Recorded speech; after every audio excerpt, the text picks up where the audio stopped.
You are the first guest that has allowed me to branch out outside of the social circle that is New Jersey, Philadelphia, Delaware, Baltimore. The world has become so much smaller because of social media. Mhm. And of course, there are some really beautiful people that I have interviewed and that I will interview, but it's kind of like a 6 degrees of separation thing. It's Right. somebody's friend of a friend, and they're like, hey, that was great. You should also interview my friend such and such and I'm extremely grateful for that. But I'm going through this immense feeling of gratitude for the way that interviewing you has allowed me to step outside of that. And it's giving me this feeling of like confidence and just appreciation to know that someone literally on the other side of the country sees what I'm doing and is willing to be a part of it. So I'm very, very grateful. And I thank you just for being yourself and being a bright light and wanting to be involved. That's awesome. Thank you for having me. I appreciate it. Of course. This is Corrine Panisi. We'll get started. I want to read something that I found. When I say I want to read something, it can be about Corrine, but it can also be by Corrine. Okay. Yeah, Let's you talk never about know. the author and the poet, the writer that is Corrine Panisi. And that conversation in itself could like branch off into so many different directions, I feel. Okay. Because, it's one thing to be a CEO and an entrepreneur. It's one thing to be a mom and a family woman. And then it's a whole other thing to be an artist. That you can't play games with being a creative, So you just bring a lot of beautiful layers and colors to the table. And I'm kind of feeling like, where do we start? Where do we end? Where do we stop in between? Yeah, I know when you first approached me and you were like, what do you feel comfortable talking about? What don't you? And I'm pretty much open. And I told you I'm open to whatever. And you made me second guess that a little bit when you said that you found something. I'm like, uh-oh. I mean, not that I was worried about whatever it was. It's just not being, not knowing what it is you're talking about. So. Right. And that's the thing. Yeah. And that's the thing that I really enjoyed finding out about you in general. You're saying it's like, Dag, what could she be talking about? You have been active in all of these ways for a long time. And it's wonderful to hear that you've had the time and you've given yourself the time to reach into these different baskets, find these different versions of yourself and walk in them, So I love that there were kind of a lot of things, that we could have found. But just to ease your mind, let me hold on, let's see.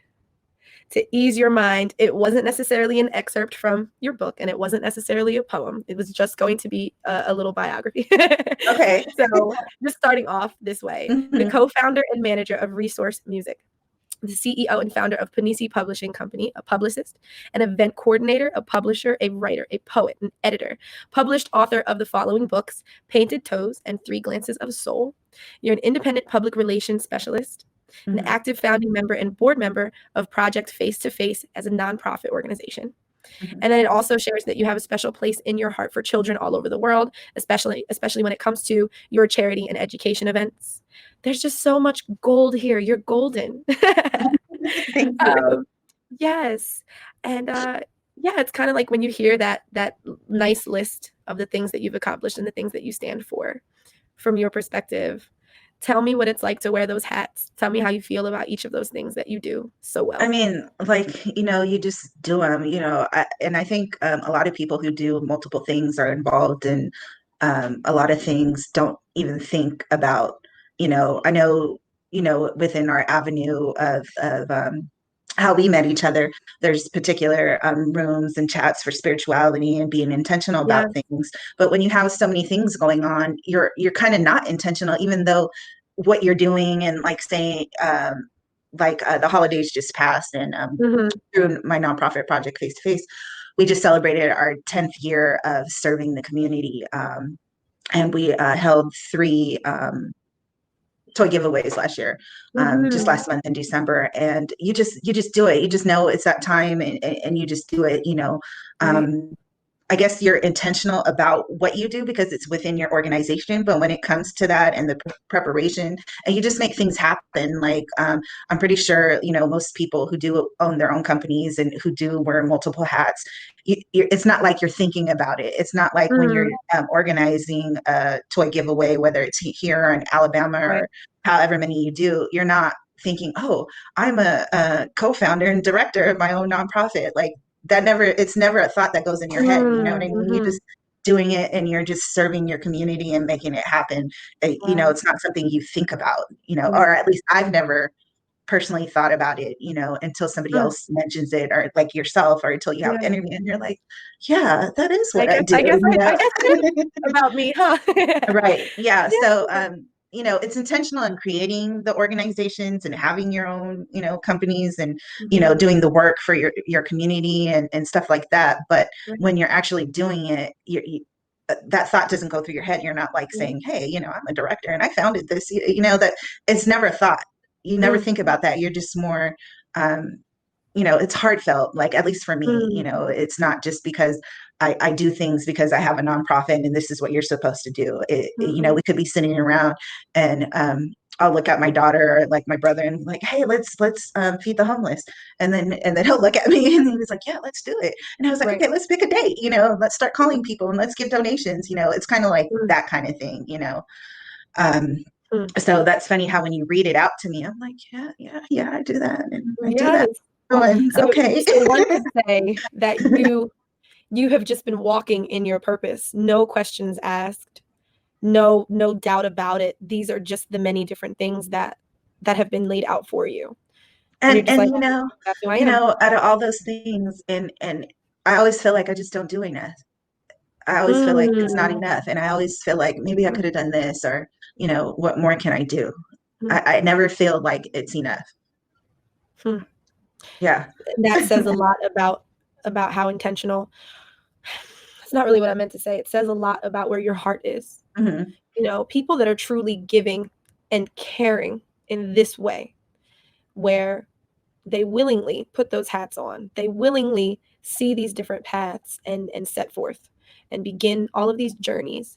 Each thing that I read, those are all for you, of course. But there's a certain care that comes, you know, whether it's the nonprofit, whether it's artists with the record label, whether it's the inspiration and the artistry that came from your book, you know, entertaining others, caring for others, lifting the spirit of other people. And when we did first speak, you Hmm. said, you know, when it comes to doing an interview, you're like, I've done interviews, but it was like kind of for the record label and the artists that were a part of the label, or, Hmm. you know, it was to promote something that I did. Versus this interview, you have worked hard to uplift so many people around you and in your community. And now Hmm. I would like to highlight and uplift you and your spirit because you deserve Hmm. that. You know, I so appreciate it. I had absolutely, absolutely. when I was little, like I can remember I was about 9 or 10. I remember just having this feeling of gratitude and just knowing that I wasn't here for me. Mm, And mm, you know, and I always used to say that as a 10-year-old. Imagine a 10-year-old little girl coming up to you and being like, I'm not here for me. Like, you'd be mm, totally like, okay, what's this little girl talking about? And what does she mean? And I still say that. And, you know, the people who yes, get it. And then the people who just think I'm some kind of weirdo, I'm like, what is she talking about? We're not going to go into that. And let's yeah. not ask questions. Let's just let her believe whatever she said and let's walk away. Mm. So I've always I'm felt impacted that by way. what you said. The people who get it. I love Yeah. that. The whole concept, like find your tribe. People get you. Mhm. You just got to Mhm. figure out where they are and connect with them. Absolutely. I Absolutely. appreciate the segue you just gave to me. You mentioned being 9 or 10. So Mhm. because the purpose of this interview is to truly kind of dig deep and see how you are wired and the things that you're truly made of. Mhm. I'd like to hear more about that young Corrine, that 9 or 10-year-old Corrine. I'd like to know what you feel your parents may have done and how your family had impacted you during those impressionable years, and what you Mhm. experienced that you feel truly molded you into a young woman of gratitude, an adult of gratitude, you know, a hardworking woman, an amazing mother. So let's rewind and speak a little bit about your childhood. Okay, well, my father, he's from Tonga, from the Tongan Islands. So, and my mother is from Madrid, Spain. So I'm half Spanish and half Tongan. So I speak English, Catalan, Tongan fluently. I read and write all three languages and speak them Mm, fluently as well. Um, and growing up, I grew up mostly in my dad's home okay. and his family. He has 11 brothers and sisters, seven sisters and four brothers. Yeah, and we all grew up in the same house. Mm, And mm, um, I'm one of the oldest grandchilds, and they were really strict Tongan traditional family. I could barely even talk on the phone strict. I could barely go outside and play strict. But wow. they were very, it was a very family oriented household, very spiritual. We had all of our, Tongan traditions and stuff. And my grandmother was a healer. A Mhm. lot of people called her, witch doctor, whatever labels put on people, but she was a holistic healer. And her methods include, a lot of herbs and a lot of natural things that grew on the earth, along with traditional and, applying those things and mixing them and whatnot. So it's funny because growing up and people used to come to her whenever they had issues, no matter what they were, Yeah. and she would heal them, whatever method she needed and whatever their issues, she would literally just heal them. Um, and it was funny because whenever she was in the kitchen or whatever, we had guests to come over. Like our house was the house. There's a picture I posted on Facebook on Mhm. Thursday for Throwback Thursdays. It was my mom That's and my dad and me and my little cousin. I was 6 years old. And at my house, my grandparents, I was fortunate enough to live in a household with my grandparents and my aunties and awesome. uncles. Mhm. And like we had these elaborate birthday parties and um, dinner after church every Sunday. Like the whole family came to our house, and we had this Right. patio. And if someone got married, that got married in the church, and the after party was always at our house. If it was Wow. someone's baptism, like our house was the party house. My little cousin in the picture with me, she flew out from New Zealand to come to my birthday party, and I was 6. Like they used to roast pigs in the backyard. I'm talking like 6 pigs because I was 6. People would fly out from Tonga and Canada, and Wow. for our birthdays. And it wasn't just mine, it was whoever's, Yeah, my yeah, the cousin. family-wide Yeah, it belief. was. Yes. We celebrated our birthdays, events, period, and like our whole house was the party house. And so being in that environment, even though they were very strict, my whole thought is, and it's crazy to think about it, and it's funny, I've never been asked this question before. So to think about it, I always felt like it's okay, like um, and I remember telling my dad this because I used to get my ass whooped, and I'm sorry if Mhm. you have to edit this for my profanity, but for Nope. no reasons at all, Mhm. just because I didn't do something correctly, so to speak. Right, And right. I remember I remember my dad hitting me for I was serving it was this big huge pot of soup and we had guests.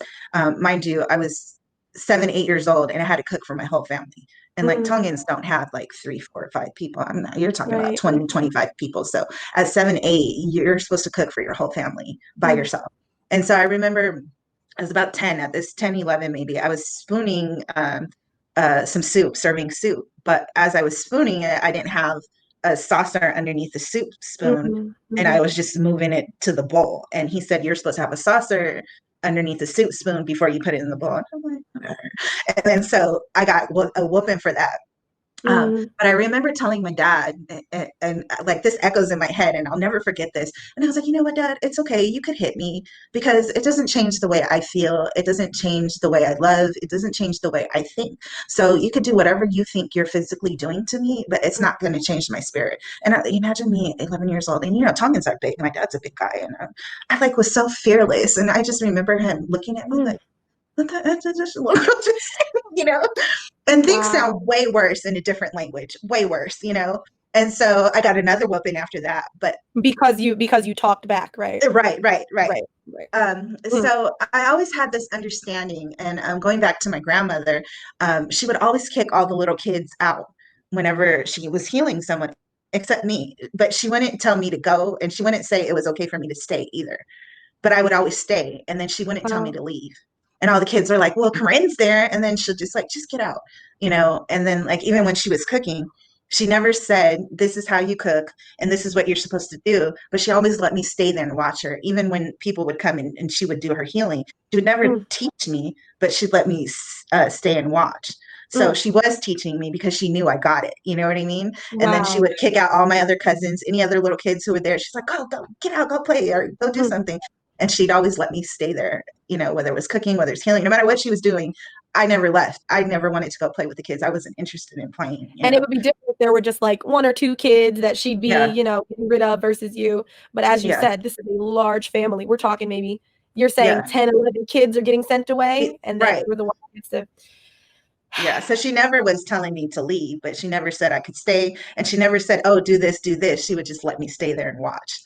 So And it's you funny have because, a desire to do that as well. The fact right. that you did not willingly leave when the rest of the Mhm, children did says a mhm. lot about your spirit. Right. And then it's funny because, I have 7 aunties on my dad's side.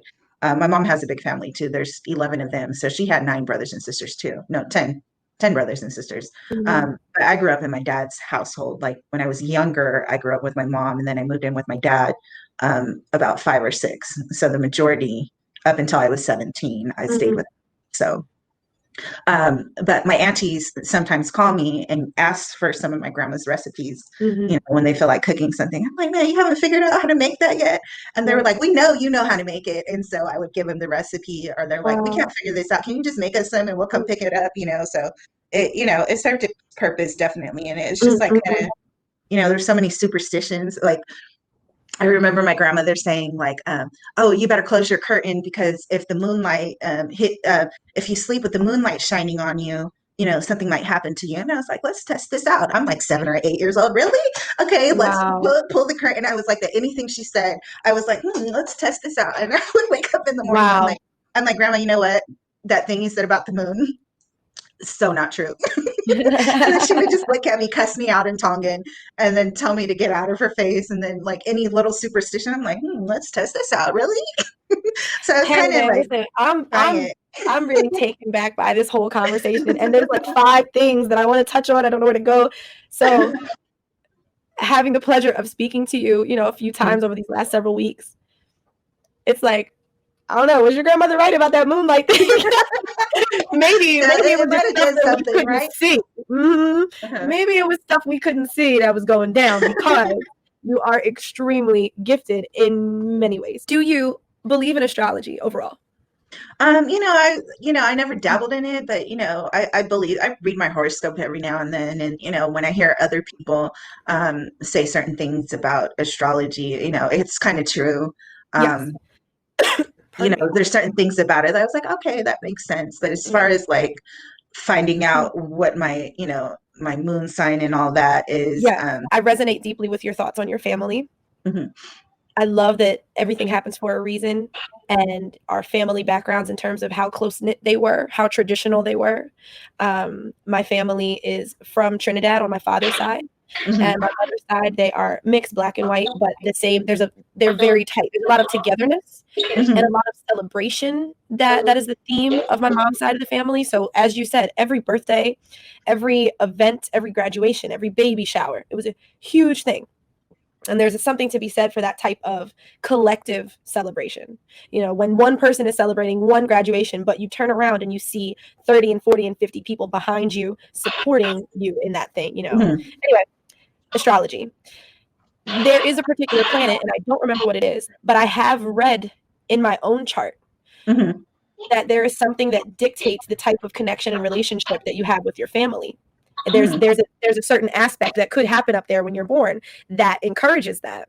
And what mhm, moved me to share this with you was that unspoken connection that you had with your grandmother, even at such a young age. mhm, I'm moved by the fact that there were so many other children close to your age that wanted to mhm. go play, that wanted to go get toys, that wanted to just go do anything else. If grandma said get out, then they were like, okay, bye. And the fact that you were that one I just beautiful felt child she or that I one just felt old she soul. wasn't talking to me. I just felt Yes.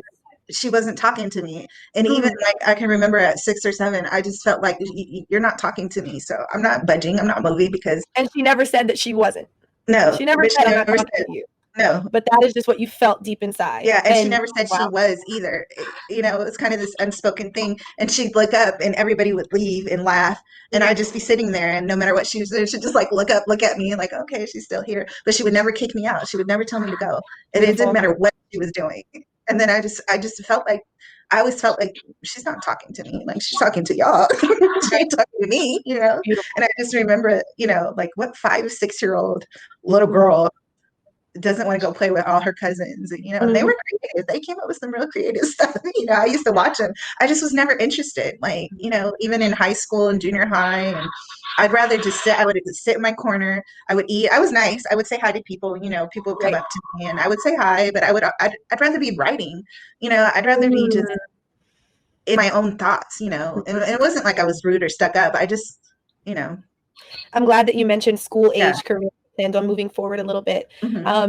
Your story about your father and the way that you kind of spoke up and stood up for yourself to Mm-hmm. him at such a young age. That person, that spirit of standing up for yourself, speaking up for yourself, knowing who you are, and Mm-hmm. knowing that your external circumstances were not going to change who you are. How did that grow and progress into Corrine, the young adult, school age Corrine? Mm-hmm. What experiences do you recall, or what memories do you have of other circumstances where you had to speak up for yourself or stand up for yourself in that same way? I mean, I can't remember a time where I didn't have to. Mm. Most people, it didn't matter what the situation is. Even a lot of people on my Tongan side of my family are Mormon, and so it was my grandma's side. And we used to go to a lot of the dances and stuff and everything. And it was like to promote social skills and stuff. And so they Yeah. took us, and I just didn't have the urge to dance. I didn't want to. It's not like, it's just like I got everything. I understood why they were doing things, where versus, I saw like my grandparents and my dad explain to like my cousins, and I'm my dad's only child. So all my other brothers and sisters are from my mom and my stepdad. Okay. And I just rather would stay with my grandmother and like, sit with her, at functions and stuff, and she would like, okay, that guy is your second cousin, and I like that was so much more interesting to me than doing a two-step. Or yeah, so she's tired. If she Wow. she thinks we're boring, she hung up. She's like, this is what she We has tried. going on. We tried. Right. And I just, I'd rather sit with my grandmother. I was always sitting with adults. And again, they didn't force me to go dance. Like they would tell, hey, go dance, go meet somebody, or if a little boy came up to me and asked me to dance, I was like, polite, no, oh no, thank you, and then I'd look at my cousin like, you go, she'd get up and dance. Right. Yeah, right. And then my grandmother, my dad, and everybody, they would just laugh at me, but it's just like everyone knew, it was just like this unspoken thing. There was all the other kids in the family, and then there was Corrine. And on both sides too, but my Spanish side of my family, they were a lot more open and kind of like, I had this one auntie named Maribel. It's like she was the coolest ever. She would always come and she'd be like, where's the tequila? And then my mom would go get the bottle of tequila and like, hey, you got some shot glasses or something? And then if they didn't, they would just say, hey, take a sip at the bottle. And they'd be like, hey, do you want a sip? I'm like, okay.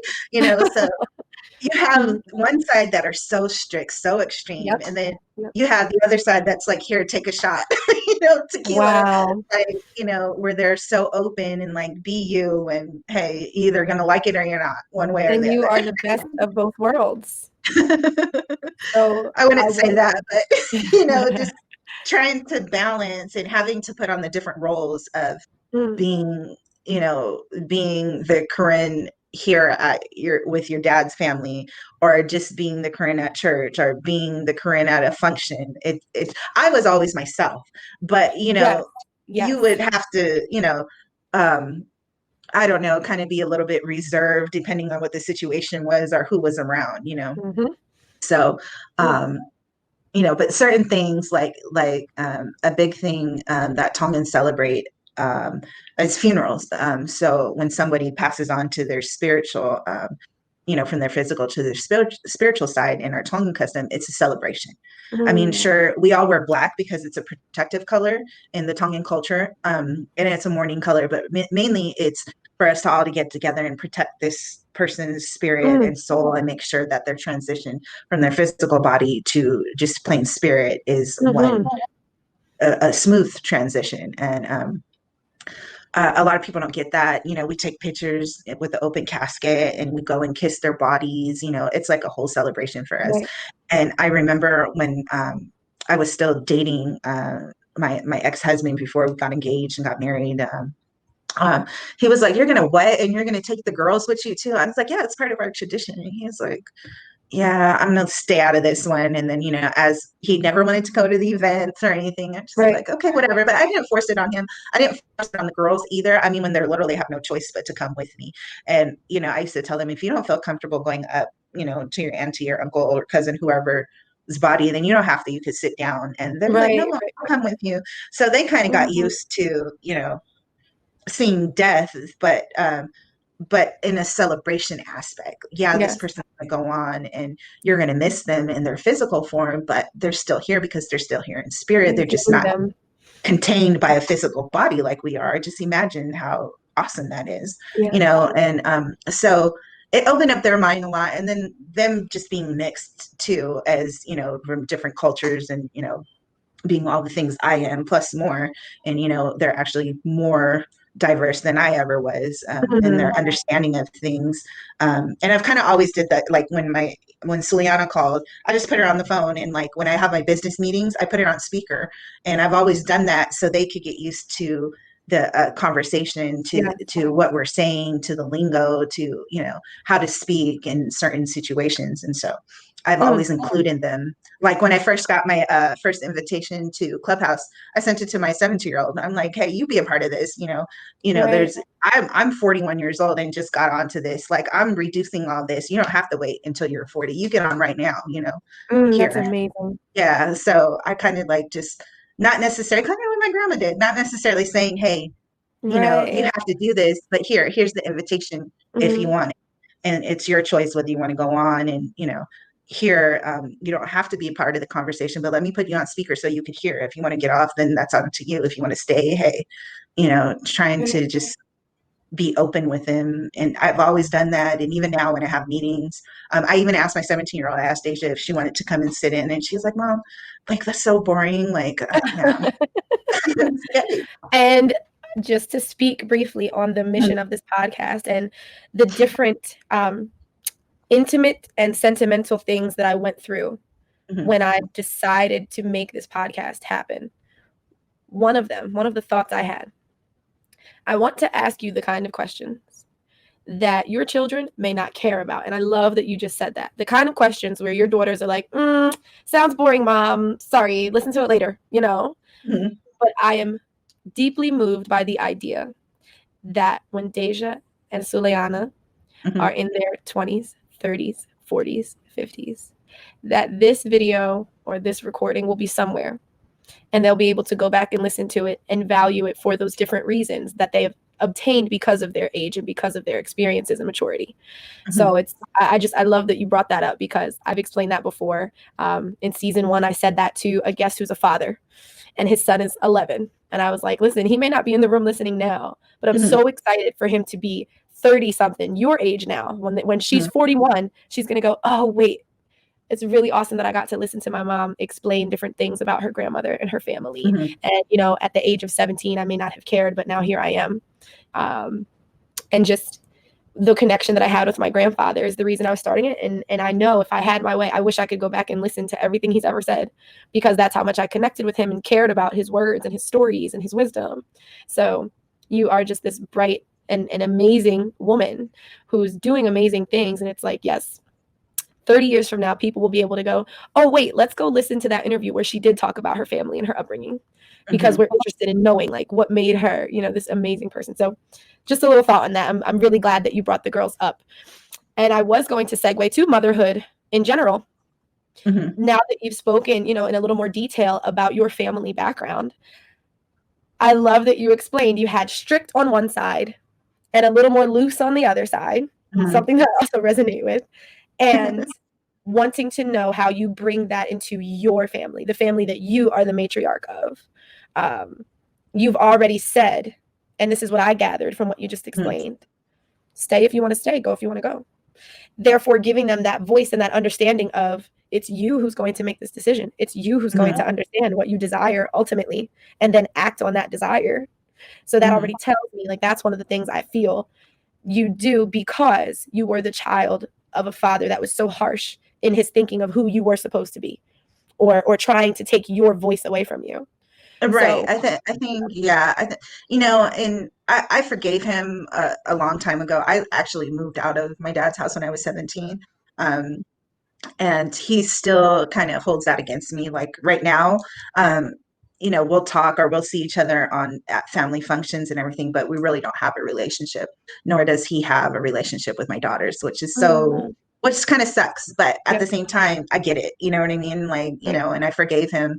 a long, long time ago. I never held any grudges, for whatever reason. And I know it's, his upbringing and stuff. And so, um, I really think it's like, I would like us to have a relationship, but, he's married and, whatever the dynamics are with him and his wife, she pretty much backed him up into a corner and said to choose, and he made his choice where he didn't really have to choose. He could have had us both in his life and we could have still had a relationship. And my daughters, like, they don't even know him. Like, you know what I mean? Like, so it's kind of sucks, but, it is what it is, he chose not to have us in his life, which kind of sucks because growing up, he did the best he could as a single dad, with 7 sisters. Can you imagine? And with them going through, just what they were all going through and living in a household, 7 sisters and 4 brothers and your parents, and then here you have this daughter, so he worked a lot, and he had to, he left me with my aunties and my grandparents, and so he would get secondhand information of what was going on while he was at work. And it's crazy the things people would say and everything. Like, I would get accused of sneaking out of the house or not going to school or wearing makeup and all this other stuff, and I was like, what's so bad if I did wear makeup? Like, if I did do that, what's the problem? What's so bad if I felt like using the window instead of the door? Right. So do you feel like you're instilling in the girls, there kind of is no good and bad. These are all experiences. Yeah, absolutely. I tell them all day, every day, like, be you, do what makes you happy and do what makes you feel good. And, be respectful. And, if you have nothing nice to say, don't say it at all. But, even if it's something I tell you to do, if you don't feel like that's in your best interest, if it doesn't make you feel good or it doesn't make you happy, then no matter where it's coming from, you shouldn't be doing it, But, as long as you're not hurting nobody, as long as you're not putting anybody else down, then, whatever that is, whatever makes you happy and makes you feel good, do those things. You're raising 2 powerful women by instilling that concept in them. Yeah, and it's funny because my youngest, she's drama. Suliana is so full of drama. It's like, if there's no drama going on, it's just like everything's just boring. And so she'll call me with these situations, and I'll just be like, "Did you meditate? Did you do your breathing exercises, Suliana?" And she's like, "Mom, it's not like that." And I'm like, "Then what is it like?" And then she'll go on and on and on, and I'm like, "Suliana, you can't control anybody else says or does or how they feel. So why take it on and make you frustrated, and when you could be doing something that makes you happy and makes you feel good? You could be blowing bubbles." And she's like, "Mom, I don't want to blow bubbles." I was like, I was just using it as an example. Like, do what makes you feel good and what that makes was a great you analogy. Gotcha. So, I mean, it's easier said than done, especially at her age. Deja gets it, but Suliana, she's like, "You're not listening to me, Mom." I'm like, "I heard everything you said." And this is what I had to say back. And I always have the same thing. I always say, do your breathing exercises, do what makes you feel good and what makes you happy, go meditate. She's like, "You always say that." I'm like, "And I'm always going to say that." I'm like, I even say that. It's such good advice. It's so good. You're teaching them how to ground and center themselves. And again, at her age, she may not resonate with that right now, but imagine how she's going to feel that first teenage situation, that first young adult college situation where she really will need to do breathing exercises and meditate and ground and center herself. Oh my gosh, she's going to be so grateful that you made that thought happen on such a consistent basis. And she's do what never makes going you to feel forget good that. and what makes you happy. I say that to my friends. Like, Rich says that to me, and I say that to him too. Whenever we get like a little heated conversation, he was like, "Okay, Corrine, let's breathe." And I was like, "Okay, Rich, did you do what makes you feel good and what makes you happy today?" So, and the answer to that question is probably interesting. Right. Yeah, it always goes into another conversation for some reason. It's not just yes, I did. It always goes into something else. Yeah. So, I mean, what better of a thing? I learned a lot growing up from both sides of my family, and we traveled all over the world. And just growing up, knowing 3 different languages and coming from being trilingual, I guess, and traveling all around the world, you have a different perspective on life. You know what I mean? Absolutely. You definitely look at things different. Yeah, and I remember coming back from the summers, and the kids were like, "Oh yeah, we went to Disneyland." They're like, "Where'd you go?" I'm like, "I And went you're to like to the Fiji." other side of the world. Right. I was like, "Yeah, I went to Fiji and Samoa and Tonga and New Zealand and Wow. we just spent a couple weeks in Canada." And they're like, I Right. never related to anyone because I wasn't in a private school. I Yeah. was in a public school. I was Right. around kids, normal quote kids, but I was Mhm. doing things that I later realized that weren't normal. So Mhm. it was so weird because you would think that as strict as they were, that they would have put me in an all girls private Right. school, Right. but no, Yeah. I was in a regular public school.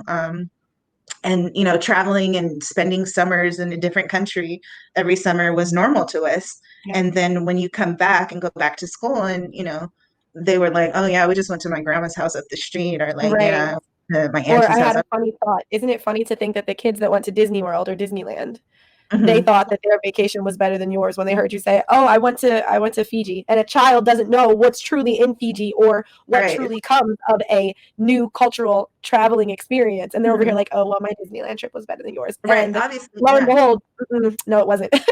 And then, it was funny because, they were like, "Well, I went here and da da da da," and everyone thought what they did was so much better than, but it was never a thought. Like, I never remember thinking what I did was better than you. I just, you asked me a question and this is what I did, and I was just sharing. I, Yes. I don't remember ever thinking that, hey, what I did was better than anybody else, what You anybody sound else it did. sounds like you were much more mature and wise than Yeah, me. no matter what it was, and Yeah. I'm just sharing, I'm adding to the topic of the conversation. And then when Mhm. people would say that or like compete with me, I would just look at them like, why are we Right. competing? Like, I didn't know Yeah. this was competition. Like, okay. Mhm. And I would just walk away. Like, I was never rude or anything. I would just be like, oh yeah, I gotta go do this or this. And I was just Right. like, I just was never interested in what everybody else was doing, what everybody else was talking about. It just didn't interest me. And I didn't think it was bad or good. I was just like, okay, this is what you guys are doing. Okay, great. I don't want to do this. I'd rather go write, or I'd rather go read, or I'd rather just sit and be in my own thoughts, because that to me, that was so much more exciting than what everybody Mhm. else was doing. Mhm. Yeah. You were so mature for your age. Um, so I wanted to slowly but surely slide Mhm. into your career, your professional decisions. You Mhm. mentioned moving out when you were only 17. So Yeah. when you think of that that version that version of Corinne, when you think of, you know, working your way to being a college age young woman, where do you find the very first steps of your path as a writer? Or actually, correct me if I'm wrong, I want to hear more from you. What was the first path that you took? What was Um, that first creative and independent thing that you did when you moved away from your family? my writing started I real young. I was about 6 or 7. I was in like second grade, um, because I knew where everyone was coming from, and I was very aware of our culture and our Mhm. traditions and everything. And I'm like, me talking back is not working out for me. You know what I mean? So I was like, let me write my thoughts and my feelings down. And so 6 years old, I started writing how I felt. And I was like, at least I get out what I'm thinking, and then I'm not being disrespectful. So I thought, until one of my aunties found all my Mm, journals and everything. And she mm, was just like, she decided to have a show and tell thing with the family. This, look what she's writing. And I was just mm. like, wow, like really, this is what we're doing today, I guess. So Wow. it was a whole situation, like, why are you thinking this way? And I'm like, hey, look, I didn't bother anybody. I was just writing it down in my own personal journals. I mean, obviously I wasn't hiding it from anyone because it wasn't locked or put away. And Right. I was just writing down how I felt. I wasn't being disrespectful to anybody. I didn't mention any names on purpose, but anybody who knows or who grew up with me Right. knew who I was talking about. So Mhm. I'm just like, hey, and then so I'm like, okay, I still got my ass whipped for this, like, Right. because my nosy ass auntie, when it decided she'd go through, like really, lady, you don't have nothing better to do than go through some little kids, journals, like really. Um, there was one time, fast forward, I was at my mom's house when my mom was still alive. She passed away in 2010, but one of my brothers was on the phone, like I heard him talking and like I was like, those words sound really familiar. So I walk past his room. He's on the phone reading my poem to some girl talking about this really works. And I'm like, it works? Like I didn't write that I didn't write it because for it to work for you. right. And so I was like, I got something for him. So Oh the man. next time the girls called, like this is before cell phones and everything. And Yeah. like, there's Ricky, Junior, Mikey, and Tommy. So four brothers in the house. And I was like, I got something for them. So I used to have my little sisters cry and stuff when these girls would call in and be like, hello. And they're like, well, is Ricky there? Is Junior there? Whoever. And I was like, look, this is his baby mama. You can hear our kid crying in the background. So unless you trying to buy us some diapers or something, you know. And then they were like, oh my gosh, I can't stand you. And then I was like, Oh yeah, my gosh. keep reading my poems, keep reading my poems, making them work so you guys could get little girlfriends. And I mean, some of the girls they would call and go down the line are my brothers. And I'm like, you little HOE, like, do you have any dignity? I'm like, none of them I was are like, here. didn't you talk about my other brother last week? What? Right. And so every time from that point forward, like I would, be like, oh, well, this is his girlfriend. We live together. And then my mom would be like, Wow. you guys are horrible. And so at that point, I realized, like, if my own brothers can relate to what I write and like use them as, to get girls, like, wait a minute, let me read back, like, oh, okay, because you Like write it. when your brother said to you, these work, this Yeah, really works. You're like, what is it that's working? working, right, right. So I'm reading it, and then I was like, first of all, when I go back and write some of the things I've written, like mind you, some of the things I actually published, I'm like, people read this. I actually have my book Painted Toes. Yes. Um, there was this, I have to look up the exact school, but they purchased like 25, 30 copies and put it in their curriculum out in London to study my poems. And I'm Oh like, my goodness. wow, yeah. I was just like, when the publisher, that was before I had my own publishing company, the Yes. publisher had called me and she's like, this school in London purchased 30 copies of your book.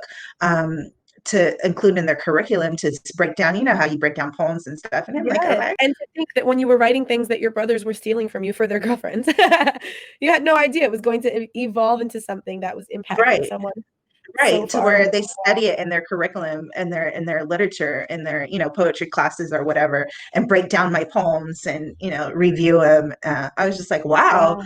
I was like, okay, when you're just writing them because you want to get it out, because I never really had a voice growing up, and so Oh my I goodness. was that was my way of getting whatever I felt, out. Just so it wouldn't be so boggled in, you know what I mean? Hmm. So I won't be frustrated, so I won't be mad. It's so unlimited, when you're a writer and you actually put together, you know words and format them. And like I said, I have my own format. I created my own templates, not knowing I was creating Mm. templates, not Right. knowing that that's what I was doing. Right. um, but once they were published, I mean, I wrote for magazines, um, you name it. Like Mm. I started writing all kind of things. I had a column in a magazine out in Chicago. The magazine was called V Blazing. V Blazing Mhm. was the name of the magazine. I think it was about 2008 to 2009. It was all men's magazine, and I had a column there. I mean, like I've done so many things. Like I'm used to writing, and I think I shared this with you before. Like when it came to writing my own bio, I was just like, I had to research myself because I did so Mm. many things, and I'm like, how do I put all this together? And it was like, it's different from writing for someone else because you could just look up all the things, and then I'm Right. remembering some things, and then I'm researching some things, and as I'm researching, 7 hours into this writing my own bio thing, I'm just like, oh my gosh. And so I think it's 3 or 4 pages now. Mm. And even if it's 3 or 4 pages, I only put what I published that's actually Right. published in writing. I Right. never included, I only put in a couple interviews where I was on radio stations about the artists and, music. But I didn't even put any of the events I was involved in or I put together Right. or Right. that I was an event coordinator for. So Mm. that's not even in my bio. And for me to sit down and think about all those things would take literally Take a whole month. even And that would longer. be Right. if I was Wow. there day by day totally into it 8 hours a day, like it was a full-time job to write it. But I think I'm eventually going to do that because I think it's important Absolutely. to have that down somewhere, and for the girls too, so they could know, even though they kind of have an idea, because like I said, I always include them in everything, so Right. how did we go into the whole bio thing? Oh, it started with writing poetry, because that's really how it all evolved, is And I from was my writing asking, poetry. what do you remember establishing first? Yeah. And what's funny is, I was asking more so from the independent perspective of leaving Mhm. home at 17, what you established when you were kind of out on your own, so to speak. And I love that your reply to that was, I didn't have to be out on my own to be a writer. Like, that's essentially Right. what you said. You're like, oh, I wasn't out on my own when I was exercising this particular gift. Yeah. So that was a great um explanation for the start of your career as a writer. but Your I brothers were let your first clients. yeah, they were actually, it was my aunties, because they were the Mhm. ones who were going through my stuff, and it was like, Going through the oh. journal, right. That is There priceless. was some stuff, and when they found it, I wasn't even mad that they were reading what I wrote about the content. I was just upset that, like, Mhm. really, like, you had nothing better to do than Right. Then go invade my through my privacy. stuff, right? Yeah, that's terrible. Like, I didn't care. I already knew whatever they found, or if they felt like sharing it, that I was going to get in trouble for just being me, because I Mhm. was already used to being getting in Wow. trouble for being me. So that I wasn't bothered by that. I wasn't bothered by the content. I wasn't bothered who read it. It was the fact that I didn't share it with you. That's what made me upset. Yep. Was the fact that you decided to go look for it, and not only did you invade my privacy, you read it, and then you decided to share it with the whole family. You know what I Mhm. mean? Mhm. And so when I actually published my first poetry book, I was kind of laughing as I was editing it, because I had this is before I had my own publishing company, and I was working with the editor, and we were talking, and she was in Plano, Texas, and her name is Victoria. She published my first poetry book, and I was laughing. I was like, it's so funny that we're publishing these words, because so many people have read it, and a lot of them not by me sharing it with them. And I Mm. shared her the Right. same story. How everybody just wanted to know what I was writing. Like, Yeah. really? I'm like this little kid just minding my own business writing, but everyone just wants to know what's going on in Corinne's head. Like, what are you writing? Even at school, like, all the like jocks, like in junior high and high school, like these are all the popular guys, the head of the football teams, guys like that. They would always come to me like, what are you writing? Like, really? Like, did you Why got a do you game care? to practice Right. for? Like, did you got a cheerleader to go? You know what I mean? Like, why are you guys so interested in what I got Mhm. going on? And it was funny because a lot of them asked me out to the dances and stuff, and I'm just like, yeah, this doesn't go. You're supposed to be asking out the cheerleaders or whatever, right? Wow. And I used to tell them I would love to go, but my dad won't let me, so he's really strict. And they always thought I was like turning them down. And, Mhm. that was the talk of the school too, because no one turns down the head of the football and the basketball team, you know what I mean? I'm just like, Right. and then, that caused a lot of controversy between the girls and everything in Right. junior high and high school. Like, he was supposed to ask me out. I don't believe you that he asked you out. And I'm like, okay, whatever. I'm not trying to fight you. If that's your boyfriend, that's your boyfriend. Now you bring I, up school. yeah. Um, you bring up school. What do you have any writing teachers, any English teachers, literature teachers that poured into your talent? Oh my gosh, it was a whole issue. Yes, quite a few. Um, and they always wanted to take me to the Renaissance fairs, to the Shakespeare festivals and everything. And Wow. all these fairs and festivals were, out of state and everything. And they used Mhm. to come to my house and sit down with my dad and my grandparents, my aunties and uncles were like, she's so talented. You guys got to let her come. And they're like, really? And they would be looking at me like, really? You got this white lady in our house, like looking at me in Tongan. I could just hear their thoughts, like, really? You let her come in here and she thinks that having a conversation with us is going to change our mind. And I would tell my teachers, I was like, you're more than welcome to come, but I'm just going to let you know you'd be wasting your time. And I appreciate it that you see my talent, but I'm going to tell you how this is going to go. But if you think that you could be persuasive enough to come to my house, they'll definitely let you come. They'll serve you tea and crumpets. They'll probably, you probably stay for dinner, but I'm telling you now, it's not happening. Mm. And they would, every single one of my English teachers, every single one of my language arts teachers came to my house to persuade my dad and my family to let me go to a Shakespeare festival, to a Renaissance fair, to some literature event. And they were all willing to pay for it and everything. All they needed was their permission. They never let me go. Wow. So when That's I was 17, I was in my senior year of high school. It was about January and February. I was like, I had enough of this shit. Like, because mm. I wasn't having sex. I didn't have a boyfriend. I wasn't sneaking out of the house. All the things I wanted to do was like, I just want to do what I want to do. I want to go hang out at the bookstores. I did have some friends I wanted to hang out with. I just want to hang out. I just want to be a teenager. I just want to be a normal kid. It's my senior year at high school. You know what I mean? All the places I've been all around the world were amazing, but it was with my family. I had Yeah. literally have no childhood memories. I literally have never gone um, to like the movies with my friends. Nothing. I've never been to a dance before. I'm like, fuck this shit. And so I left when I was 17. And it was funny because I had a job at the bookstore. I don't know how they let me get away with that, but my dad, after school, he would drop me off to work because he would be done with work and then come and pick me up, and it was at a Mm. bookstore. So like I had clothes, I couldn't go anywhere. So I had all this money saved up in my bank. You know what I mean? I was like, I'm just gonna get my own apartment. You know what I mean? I had plenty of Wow. money Right. because I ate every day. I lived, I literally did not spend a cent because I couldn't go anywhere to spend it. Mm. And my necessities were provided for me because I lived at home. So when I was 17, my senior year of high school, it was January, February, I like just had enough, and I left. I was just like, I called my mom. I'm like, Mom, can you come pick me up? And she was like, what? And it's Right. just come get me. you know it was quite the experience. My dad Mm. was pissed. He was like, "You're not calling your mom," and he pulled out the phone Right. from the wall. And I went next door, and I was like, "I need to use your phone," and I called my mom from the neighbor's phone, and she came and got me. Um, and ever since And I that, didn't know if I heard correctly. You did mhm, mention that he was a single father. So yeah, at what point were your parents separated? um, they were. So when I was five or six, and Okay. that's when I moved in with my dad. So yeah, Gotcha. Gotcha. So she was willing and able to come get you yeah. I called my years mom and later. I was like, "Mom, Mhm. come get me." And then she didn't ask me any questions. She was like, right now?" And I was like, "Please." And then she was there in less than like 20, 25 minutes. Wow. And like my dad was like, "Oh my gosh, you know what you're doing?" And I'm like, "Yeah." Literally, I very much so know exactly what I'm doing. That is why Right. we're here.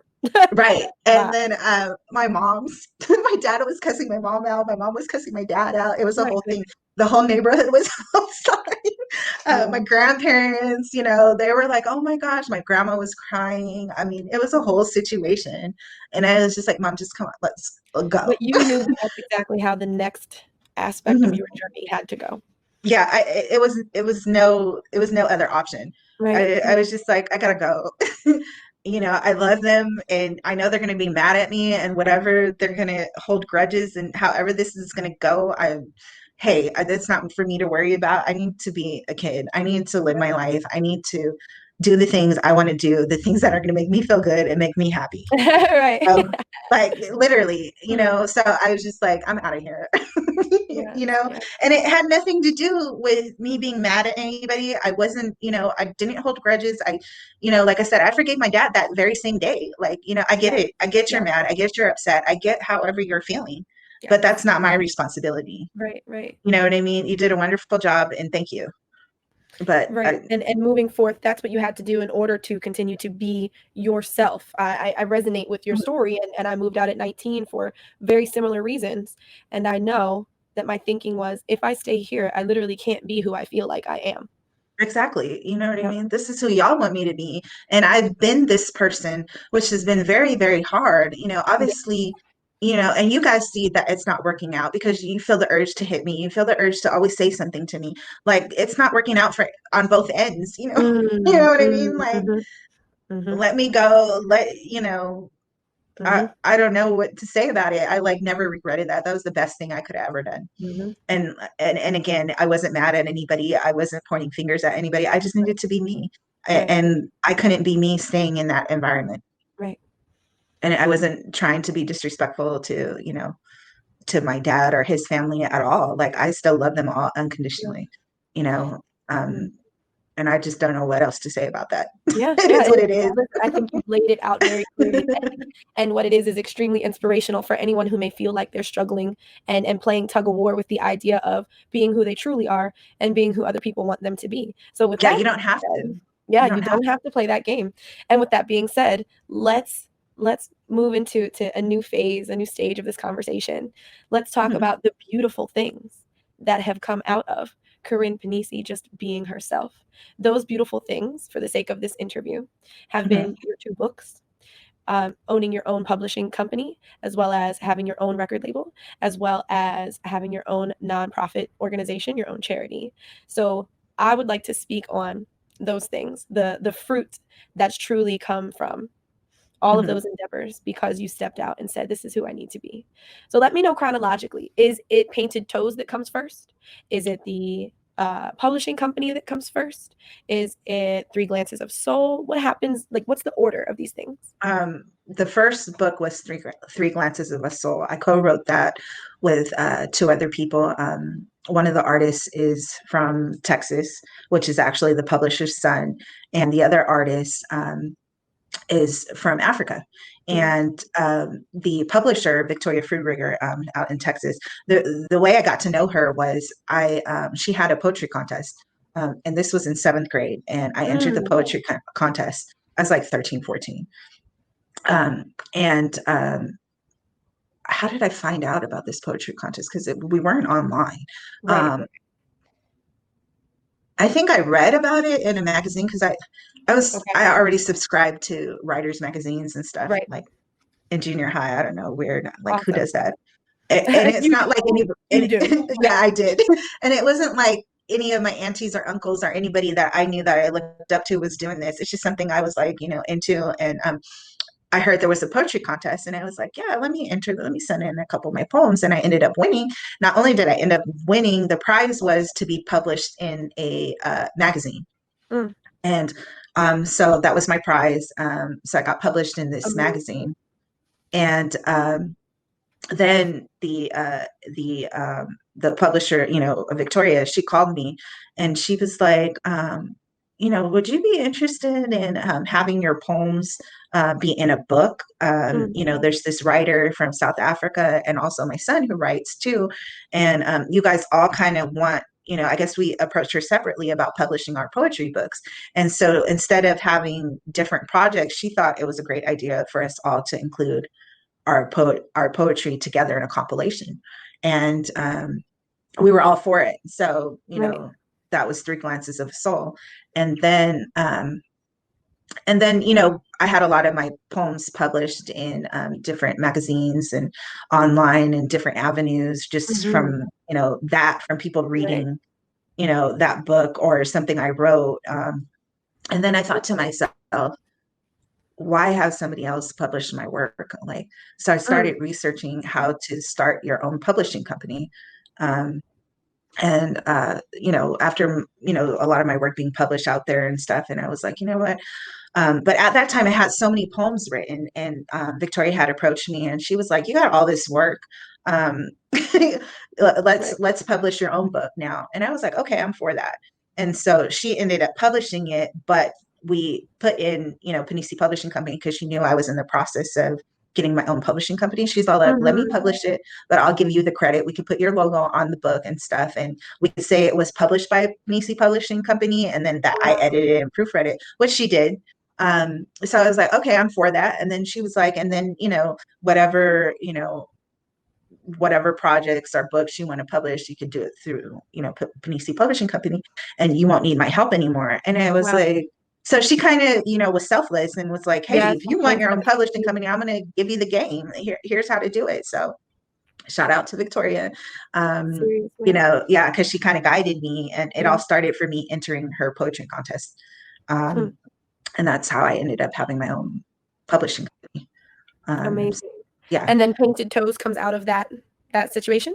yes, yeah. Awesome. So that was my first solo book.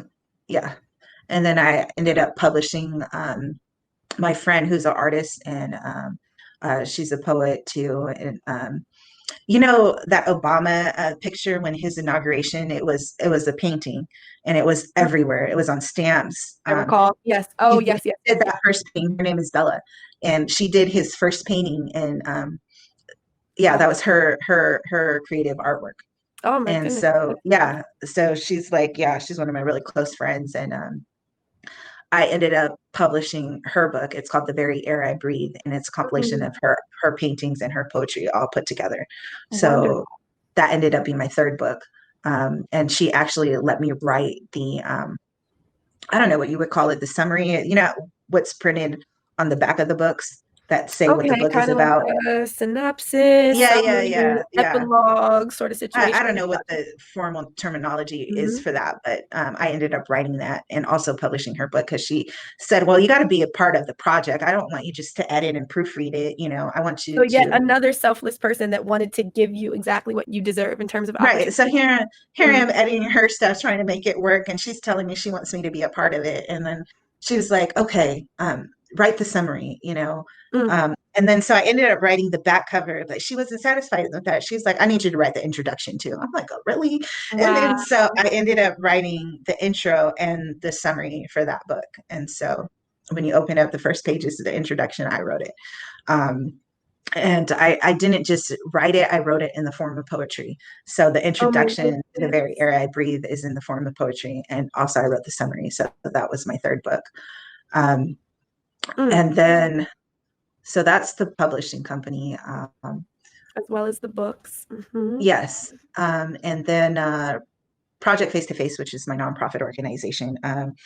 We would always, my mom, she was always doing stuff in the community. And when I when I got married and when I would come and visit her on the weekends with my girls, I used to be so pissed off because there was nowhere for us to sleep. There was always like, granted, I had a bunch of brothers and sisters, but there was always Right. extra people in the house. I'm like, who are all these people? And then she was like, well, Corinne, if you have a problem with it, then you could go back from wherever you came from, or Wow. you could find a couch or tell somebody to move over and find a space for you and your kids if you want to stay. She's like, oh my gosh. But like Mm. my mom would feed the whole neighborhood. Like, you know, my brothers and sisters had friends, and, you know, some of them were orphans, some of them, you know, came from really broken homes. And then like we barely have enough room. So my mom's house in Hayward, it was a 3 bedroom house. There's like 10 of us, and me and my brothers and sisters, and then there's my mom and my stepdad. So all the girls had a room, all the boys had a room, and then the other room was for my mom and dad. Right. And then yeah, like so we would come, and then, you know, there would be this little boy or little girl wearing my brother's clothes and my brother's shoes, and I'm like, who is And you're like, this? what is happening here? You're right. And then my mom would just be like, okay, Corinne, just don't worry. And she'd be like, this is so and so. This is my older daughter, Corinne. Say hi. And they'd be like, hi, just like walking around the house And like you're they like, live what's going there. on here? Right. And I used to be so upset, and like when I would come over, because I like have OCD. Everything needs to be organized. Everything needs to Mm, be clean. If I see a piece of on the rug, I'm like not satisfied until I pick that up, and then I wow. could go back to doing whatever. And my mom was the total opposite. And like How is I'd come that? over, and she'd be like somewhere dropping the kids off. She'd be gone all day. The house would be a mess. And I'm like, what is she doing all day? And then she'd come home, and then she'd be like, oh, you guys are here. And I'm like, yeah, what have you been doing all day? Why is the house a mess? Da, da, da. And she's like, Corinne, just mind your business. So me, I'm thinking she's out there lollygagging, whatever. And she never felt the need to explain herself to Mm, me, which she didn't have to, you know, but I felt like I needed an explanation. right. Like, What why are is you the house doing? so messy? Where are you all day? You know what I mean? And Exactly. when you don't have a job, not knowing that was her job, you know what I mean? Like, you know, Mm, and so I didn't know what she did all day until her funeral. I mean, they shut down schools to come to my mom's funeral. The police officers were at my mom's funeral, mm. teachers, the organizations of the school district.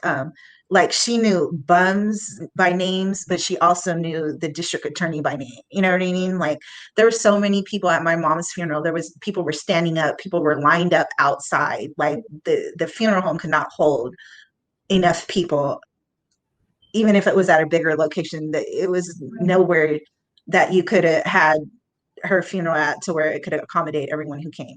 Wow. Um, and people would stand up and they were like, we always called her for help. She knew the names, the numbers of the documents we needed. We would call her and said we need to file something, and she would tell us, Okay. go to this office and get document number 5782, and they were like, she knew the document numbers. And so each story, each person who came up, we're explaining what my mom did to them on a daily basis. And I And was you just had like, no this is what idea. I had no idea, because I was out in college, I got married, I moved out, you know what I mean? Like, and then when I came home, I was like, where is she? Like, she has no job. Like, why isn't she home? Why is the house a mess? Like, what is this lady doing? And when she come home, she pull up and she's like, oh, hi, Kurt, give me a hug and a kiss. And I'm just like, where you been all day? She's like, if you have a problem with it, she would never explain to me. Wow. And I was just like, I was sitting there listening to everybody and just crying. Well, the thing is, when I had to read her eulogy, and I was like, wow, I don't know how I'm going to get through reading her eulogy. I'm the oldest child, and me and my mom had a special relationship. You know, she would always give me rides to work. If I had somewhere to go, she would come drop me off lunch, and every morning we'd have coffee with each other if I was there, and that was our thing. And I read her eulogy. I didn't crack my voice, nothing, Mm. and read it. And I was surprised, and everybody else was like looking at me. I have my Right. friends and family looking at like, how did she read that so effortlessly without any Yeah. emotion. But when Mm. everybody came up, like literally everyone who came up, even the pastor of the church, because she was a very liberal Mormon, um, very liberal. So even he read, and he was saying that he thought that he was coming, to ask her what she needed and to provide her some help. But they would Mm. sit there and have these conversations. And he was like, here I am asking her what she needs, and she's over here counseling me like she's a professional psychologist. And I was like, Wow. wow, there was not one person who got up, no matter who they were, whether they were one of my brothers and sisters' teachers, whether they were a janitor, whether they were a bum, whether they were the pastor of the church, whether it was one of my aunties, one of my uncles, one of my cousins, no matter who it was, Mm. everyone said how she helped them get through a situation or help them get something, or they didn't know how to fill out some paperwork. And I'm just like, wow. And Mm. then here I was, so selfish, and she just shrugged me off every time I came to visit her. I'm like, mom. So I would clean up everything, and then she was like, oh, you found something to make use of your time. And I was like, well, what else was I supposed to do? Me and the girls came to visit you, being so selfish. And you were nowhere to be found. She's like, I'm here now. What? Now what? I'm here now. Wow. Just, well, let's have some dinner. She's also, you going to make it, or you expect me to get in the kitchen? Like, she was just so sarcastic, and I was just like, wow. But like, even now, a lot of my mom's friends still contact me and tell me all the things she's done for them. And I'm just like, Mm. so when she passed away in 2010, I was like, I got to do something. I got to, and at first starting a nonprofit was not in my head.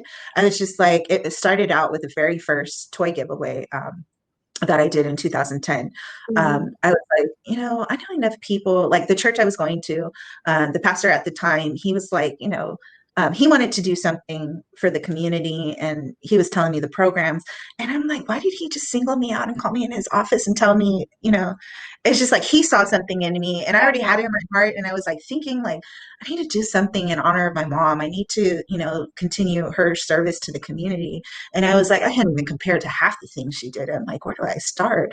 You know, um, like I was just like, and her thing was donuts. There's this little bakery.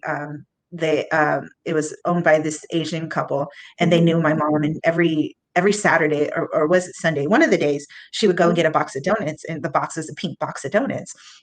And we'd know, if we were home every Sunday. It was Sunday morning. Every Sunday morning, Right, we'd right. see that box of donuts because she would go get it. And then I was just like, yeah, well, maybe I could start getting donuts. And I'm like, but that's so easy. Like, how much are donuts? A box of donuts, and, a dozen Mm. is only Yeah. like $10, if that. Like, what's that doing? And her thing was coffee. And so I was like, yeah, I could start bringing donuts and coffee. And people were like, oh, wow, thank you for the donuts. Oh, coffee, these donuts are Wow. so good. And I would bring them, every Sunday. And I was like, okay, well, they appreciate it. I was just like, something more. And then the pastor sat me down, and he was like, yeah, we have these programs. And I was like, let's do a toy giveaway. And then he was just like, well, who's going to donate the toys? I'm like, I know enough people. I could call around, you know.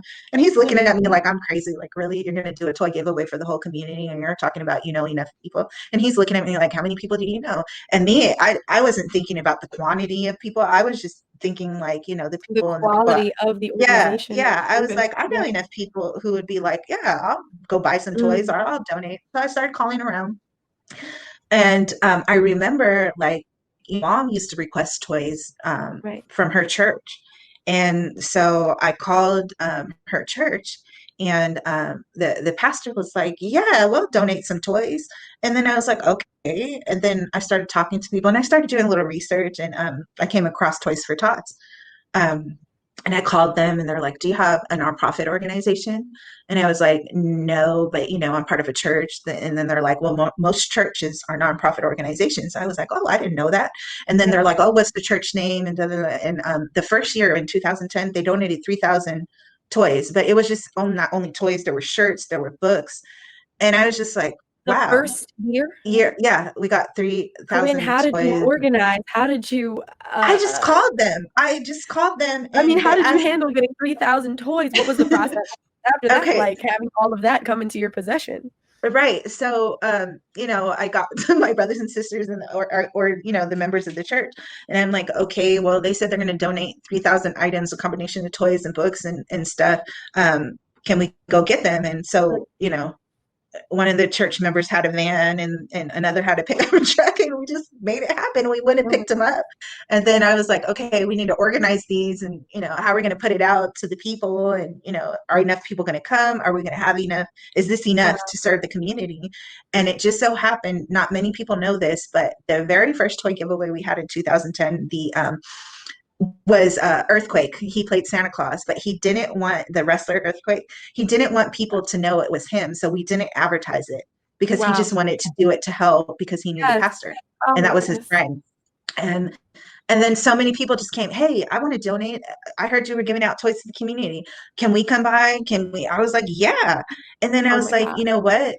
I need to create my own nonprofit. I need to do this. And then it was like, what am I going to call it? So there's this picture of the girls. They're facing each other, and you know, I don't know if I can find it or not. Mhm. But they're facing each other. They were when they were little young. I took this picture of them. They're on the bed and they're both facing each other. And then I'm looking at the picture and I was like, Project Face to Face, and that's what inspired. Mm, And then I was like, I don't want a logo. I want a painting. So I called my friend Bella, and she was like, let me do a painting of the girls with the silhouette um, amazing. of that picture. And, you know, because that kind of goes with your organization name. And she was like, what are the colors that you want the logo? So I was like a darker blue and a light blue, which is the same color as my studio. And I've always been drawn to this color. And Mm, after looking it up, I found out it was a high frequency color and wow. properties of this blue. And this is why I wanted to what you call it, paint the studio this color Mm, because it's the same color as our logo and the properties of it and the high frequency color and the energy this color brings. And so mm. she was like, yeah, that's a good color. But what I didn't know is she already knew the meaning of the color. And she was like, yeah, you picked a good color for your logo.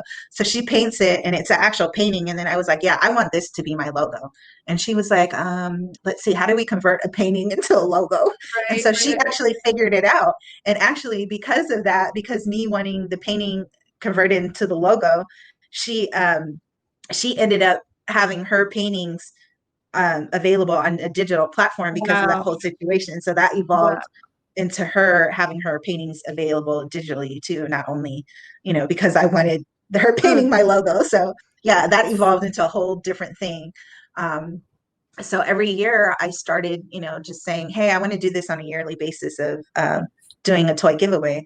And you know, a lot of people, organizations, when I reached out to them, oh, you have to ask people for their birth certificate and documents and stuff. I'm all to receive toys. And I was wow. like, how about I create my own nonprofit and don't require that from anybody? And as Amazing. long as they show up, they get, you know, a toy. And if we have other things, they get it for the kids, each kid. And so it just evolved from there. And every year it's some organization calling me, oh, we heard you have a toy giveaway every year and you're not asking people for their documentation or anything. I was like, no, I'm not. And they're like, well, you need, this and this and this. I was like, actually, no, I don't. They're like, well, you have to file your documents. I'm like, go look on this California Secretary of State, go check the IRS website. I'm completely legal. And, Wow. that's all the requirements I need is as long as my Secretary of State status is current and my IRS EIN number is current. I could All that not matters. ask for documents if I don't want to. And, and a lot of the families that we service love that part and they cry, and like the Mhm. testimonials are just so amazing because like, coming from two different cultures, like when your grandma raises your cousin or your auntie takes one of your brothers or sisters, there's no paperwork involved. You know what I mean? Like, Right, and right. for us to ask that for people, so that's another reason why I decided to start, the nonprofit and have my own nonprofit to be able to service the community without asking them for something in return. With all they had to do was show up. Yeah, So that's how I started Project Face to Face. And every year it's just bigger and bigger and bigger, and more people want to be involved. And I leave it open. I'm like, I don't have to answer to anyone as long as your intentions are good and it's not, you just want to give, then so be it. Like, hey, we'll accept it. So it went from having toy giveaways to now, um, we write off community service hours for people who participated in our events. It evolved from just toy giveaways to feeding the homeless to making, we call it in your face bags, which are bags of like water and, things you can snack on, and then bags of personal hygiene. And we make different ones for the women, different ones for men. wow. So the men, they have a men's scented deodorant and the women's a women's scented. And in the women's, we put pads and tampons, and the Oh men's, my we put goodness. shavers. And um, we actually participate in other community events. We go out and pass out these hygiene bags and, feed the homeless. And we accept donations from other organizations, whether it be clothes or household items. And then we give them to different like women's shelters and, people who need them. So Mm, we became mhm. the hub of the donation center now, all because we just wanted to provide kids some toys for Christmas and Right. continue my mom's community service and And that's giving what I was legacy. about to say. Yeah. Yeah. All So because that's of your mother just having that type of hand in the community, right. that type of love for the community, and knowing and seeing how beautiful her spirit was and the fact that you share that same spirit and you were moved to continue her work. That Yes. So that's how Project is Face such to Face came about. And there's so beautiful. many other dynamics and aspects of it's so weird as I'm looking at you. It's like I'm looking at myself. It's so weird. It's like we look so much Mhm. alike physically. I'm just like, wow, like It is, um right. The similarities are uncanny. yeah. Um Definitely soul sisters, to say the least. yes, absolutely. Mhm. And then with the music, with Resource Music, I've the majority of my events that I've done were music events, were concerts, performances. I do a lot of other events, but that's the majority of my events. And so it's been about 20 years. I've been an event coordinator, organizing events, concerts, um, listening parties, private, birthday parties, private events, you name it. Yeah. And I've always been in the entertainment industry, putting together events. Like, I'm not going to name any names, but whenever, certain celebrities want to have a secluded event, they'll contact me and be like, Corinne, hey, we're in town. We want an event. We don't want people, Mhm. we only want to invite certain people and, Right, have a limited capacity, but we need it on the right. low. We need it private. I'm like, I got you. I Yep, got you. So yep. Got it got just you. evolved into that. But I grew up in a music family. Like, my cousin's a producer. Rich, he used to rap, and he has cousins that sing. And I have a cousin who sings, and it was always evolved around entertainment. Even growing up with my dad's side of the family, my Tongan side of the family, we were always at events, and I was always fascinated of how to put together them. I used to sit there and just watch people Mm, and what they did and stuff, right. and putting it together for so many other people and writing so many other people's bios, and being behind the scenes of everybody else. I'm like, it's time Mm, to you know do my own. And like resource music is with Damara Cannon, and he's my brother, and he's also been in the music industry. He used to be an artist too as well. Yeah. And we worked together previously. I used to be their PR for a company, a music company that no longer exists anymore. But I used to write their press releases and their artist bios and get their artist interviews and everything. And so when we came up with the idea, is like, hey, let's do our own company. And he was like, let's do it. And so we came together. He had already had an artist that he was working with in Nigeria and in Africa. And then after we created Resource Music, we ended up signing a second artist. The first artist is Khalees Bless, and then the second artist is Galant. And they're out of Lagos in Nigeria. So we signed them to Resource Music. And it hasn't even been a full year. We already have 7 records from them and 4 videos that they produced. And then we just recently signed my daughter. She's always been writing and singing, and it just made sense. If you're going to be an artist and this is what you want to do, why don't we sign you to our label, which you pretty much own anyways too. So that just made sense. Instead of, going out looking for a label, looking to be signed, we have all the resources and it's already here, and we have our studio, and you have a place where you could record, and we have all the resources ourselves. So it just kind of made sense. That's amazing. That type of wealth, it's not just a financial wealth, it's psychological, it's mental, it has to do with family, keeping that type of wealth within the circle, of family. And we touched on that a little bit when we first spoke. Can you chat with me about just the intersection of being Deja's mother, but then also this concept of being a talent manager for her, so to speak? What are those 2 roles like? What's it like having to wear both of those hats? It's a challenge. It's not easy because, she looks at me as her mom, no matter what the situation is. And so, I get kicked out of the studio all the time. No, you can't do this yet, Mom. Right. And then plus because I intervene whenever I feel it's necessary, but obviously it's not necessary. So I just try to, let her do it the way she wants to. And if I absolutely have to say something, then I say something. But, I absolutely feel like I have to say something a lot, So having to separate, the mom and the manager part is really difficult for me because I have her best interests no matter what the situation is. She grew up all her life watching us, watching me, watching Rich, watching her other uncles, watching us all in the event. So when they were little, I used to be behind the scenes. I only recently, within these couple, like maybe 3-4 years, actually started attending the events. But I used to just make the phone calls, set everything up, and be there prior. So when the girls were younger, I used to set up their playpen in the middle of the club as I was decorating it. And before the event started.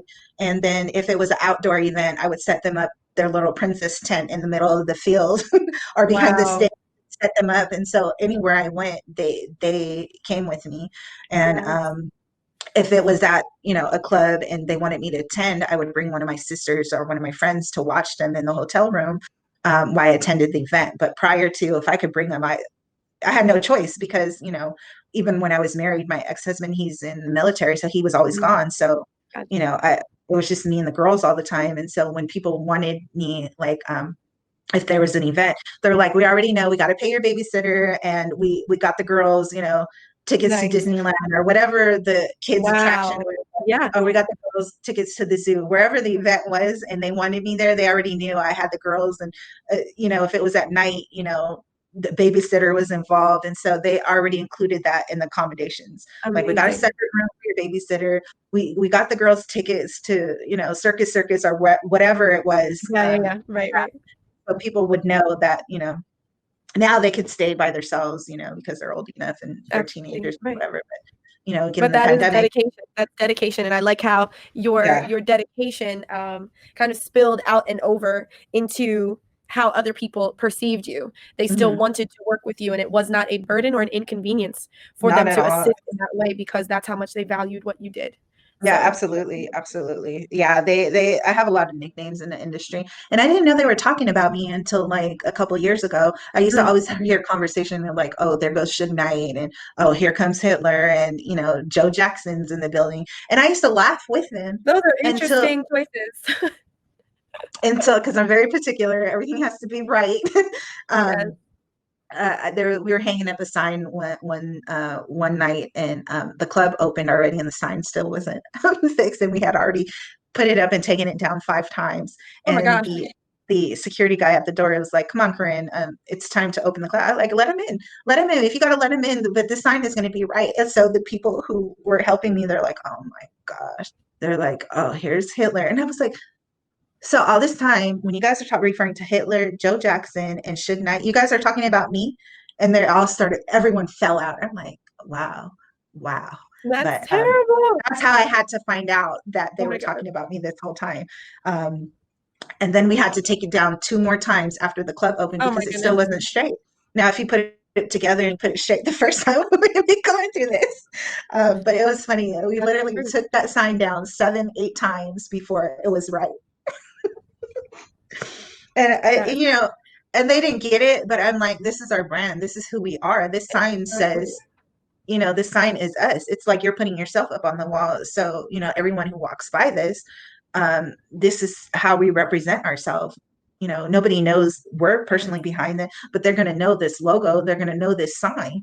And And they're gonna so remember if it's crooked. They'll be right. like, "Oh, that sign was cool. I just remember that it was not Yeah, didn't feel good exactly. when I looked at it." Right. Yeah, yeah. Yeah. And it takes a special type of talent and perspective. So again, regardless of the nicknames, I think it's wonderful that you were walking a path in which Mhm. you were doing the things that you were so good at, and that's amazing. I'm glad that people recognize that and value that in you. Um, It was funny because I was just having a conversation with Damar yesterday, when mhm. his brother first met me, and he was like wondering, who is this woman that everybody is listening to? And then I Ah, remember the first time I met him, he was like, really? And he stood there watching me go back and forth and watching me telling everyone what to do. And he was just like, really? And everybody doing what I was telling them to do. And then, we got to know each other, and he was like, I get it now. He was like, I do it too. He's like, if you need me to do something, I'll do right, it right, too. right. Now I see And why so I should listen to you. right, but it was funny, our first encounter, he was just like the faces, What is and I happening? remember him asking Demar, like, "Who is this lady?" Everybody's asking, and then it's funny now, he was like, "You need me to do anything?" It's just funny. Um, yeah, I get it with people when people first meet me. I get it. I get what they look at. I get But it. it's They're like, powerful, I could see how it may, quote, unquote, "intimidate" some, but depending on the way that you look at another spirit, another person, and the way that they mhm, operate, you just see there's beauty in walking in mhm, that much power, and mhm, I actually was going to round to somewhat of a close by saying, what I hear from you is ownership, and mhm, that is owning exactly who you are, owning your actions, owning the steps that you took. And that led you to owning a nonprofit, owning a record label, owning a publishing company. So I'm hearing this is what happens when you just take a stand, know exactly who you are, and own that thing. So I'd like to know, when you hear that word associated with yourself and all of your success, what are some encouraging things that you could say to a person that might feel like they don't have ownership over themselves and they might still be trying to please other people, appease everyone, pacify others? What would you say to someone that's struggling with Uh, that? I'm going to tell everyone what I tell my daughters: do what makes you feel good, do what makes you happy. No matter what anybody else thinks or says, and no matter what anybody else says you can or can't Mhm. do. Breathe. That's important. Do your breathing exercise, meditate, stretch, take a break if you have to, but Mm. um, do what makes you feel good and do what makes you happy, regardless what anybody else says. Hmm. Center yourself. Centering yourself has nothing to do with anyone else except for you. Nothing. Yep, absolutely. And think happy Beautiful. thoughts. Amen. Thank you. Life Yes, and death. I've been talking about that lately. Life and death is in the power of the tongue. What you think, what you absolutely. say, you put it out, and you now have power over what happens from that point on, and you can choose to say the happy, positive Yeah, things. Why it's wouldn't always you say your that? choice. If you have nothing nice to say, don't say it at all. And Mhm. when you catch yourself thinking something negative, rethink something positive, because you can't take back what you think. Mm. But if you realize that your thoughts were something negative, just rethink something that You can makes you replace it. smile. Yeah. Yeah, Just replace it with a happy thought. that's powerful. Absolutely. Mm. We can end on a light note. I was going to ask about the girls and just ask you a little bit more about their youthfulness and some of Mhm. the things that have happened along the way for them. However, I do like to say, this is us representing and supporting you and all that you are. If there's anything else that comes to mind, any other thing that you would hope to include in something like this, to go onto our platform, then the floor is totally yours. Go ahead. Absolutely. I mean, I didn't expect anything. So I left it open to you. And I know you contacted me a couple times, like, what do you want to share? And I was like, whatever you feel like, we'll just go with the flow. Mhm. Because I didn't want it to be focused on anything in particular. Yeah. Especially because, usually when I'm on the other end of the interviews, I'm, prepping people for their interviews and, calling them and organizing them. And so, Right, right. So chronologically speaking, we uh, started from the beginning. We spoke about the ways that your parents impacted you. We spoke about your childhood, your grandmother. We spoke about the difference between the two sides of your family, the mhm, fact that you spent so much of your time with your father's side of the family, and then there was an abrupt shift into spending more time with your mother, mhm, obtaining freedom, and what that meant, what that did for you as far as being an artist and an entrepreneur. We spoke about the present and everything happening with Project Face to Face, having celebrated 10 years now of impacting your community in such an amazing way. And your mother having a beautiful hand in your inspiration to do that. We spoke about the record label.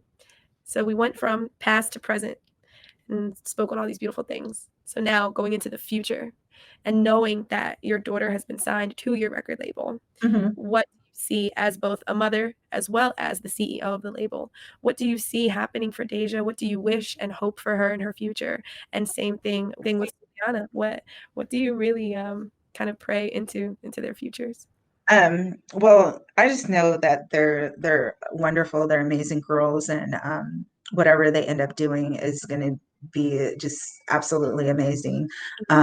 With Deja, we have been working with her. She's been in the studio almost every day.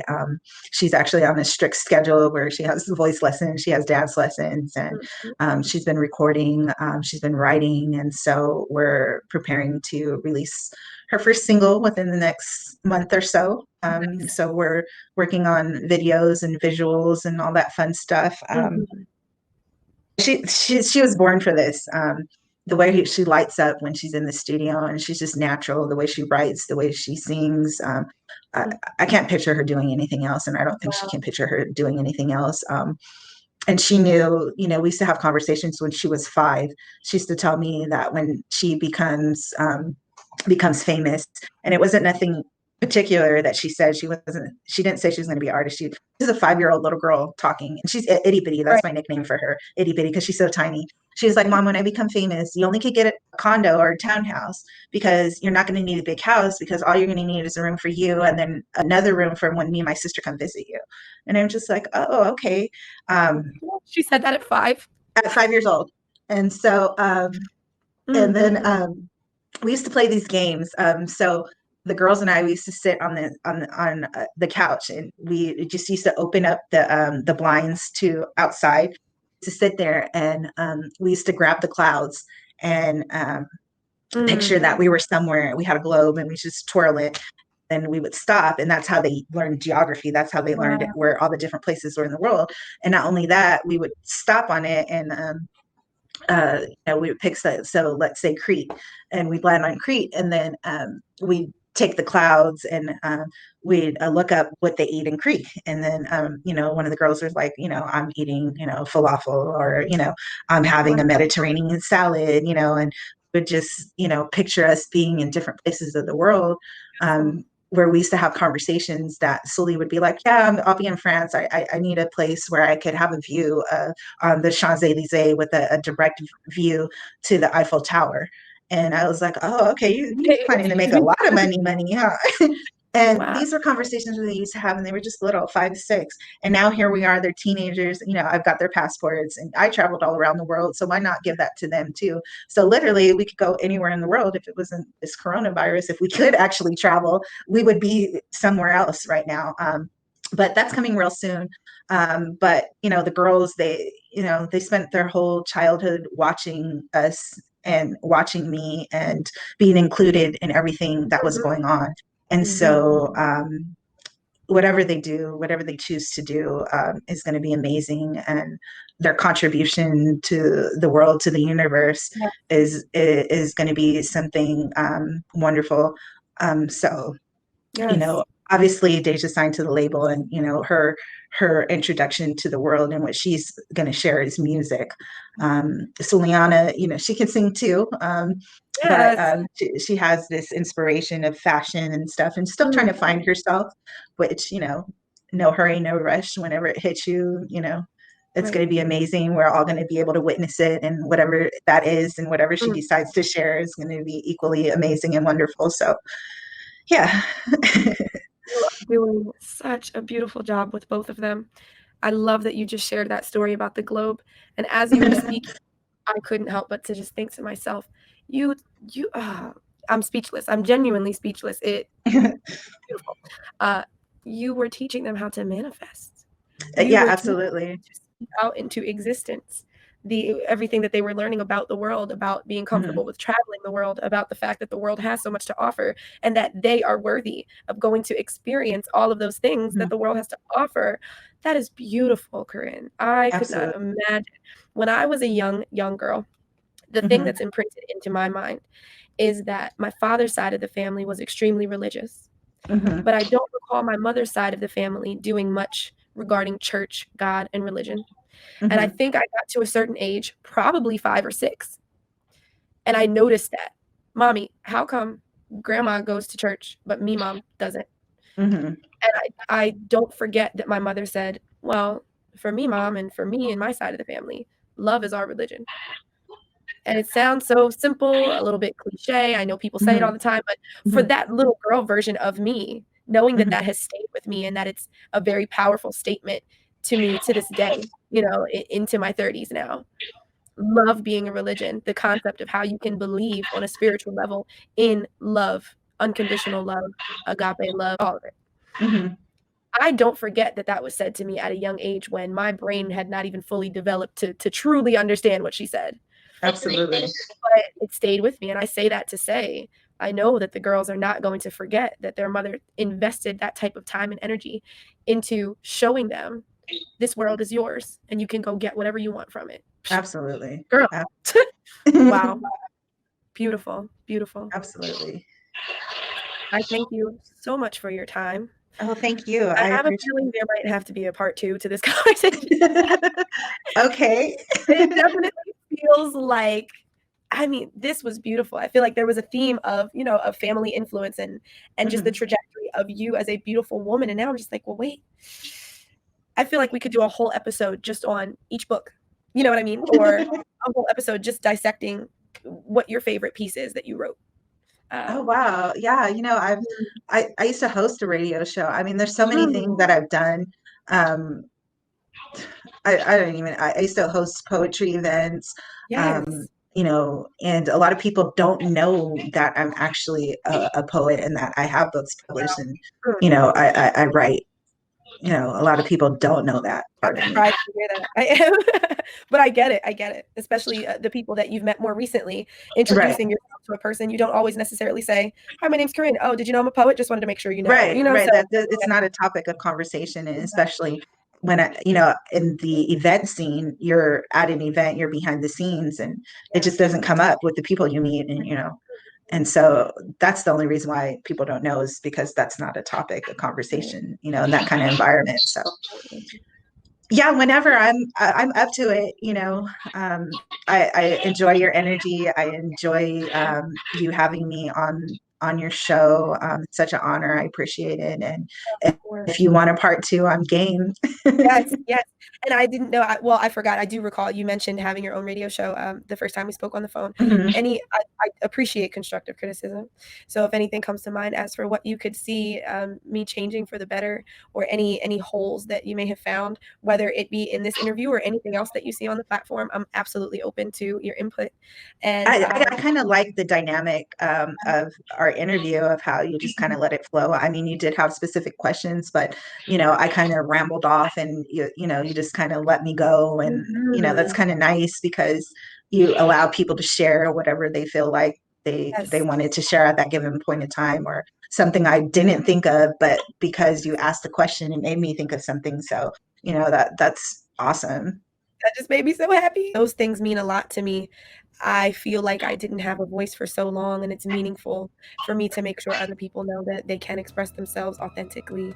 And I love having a hand in that. So thank you. Thank you for acknowledging that that's how you felt throughout this entire Yeah, conversation. absolutely, absolutely. And let's talk more. I feel like there are other things, as I've said to you before, being a Mhm. part of what I call this Mirage family, you have my utmost support, and I'm excited to see what continues to unfold with Resource and with Daisha Mhm. being an artist there and having her music drop, and knowing that I will be looking out for those things and happily sharing them with our platform. Very, very excited to Absolutely, support everything absolutely. that you put out. Thank you. I'm so excited to amplify your voice, and I thank you again for the time you spent sitting here and chatting tonight.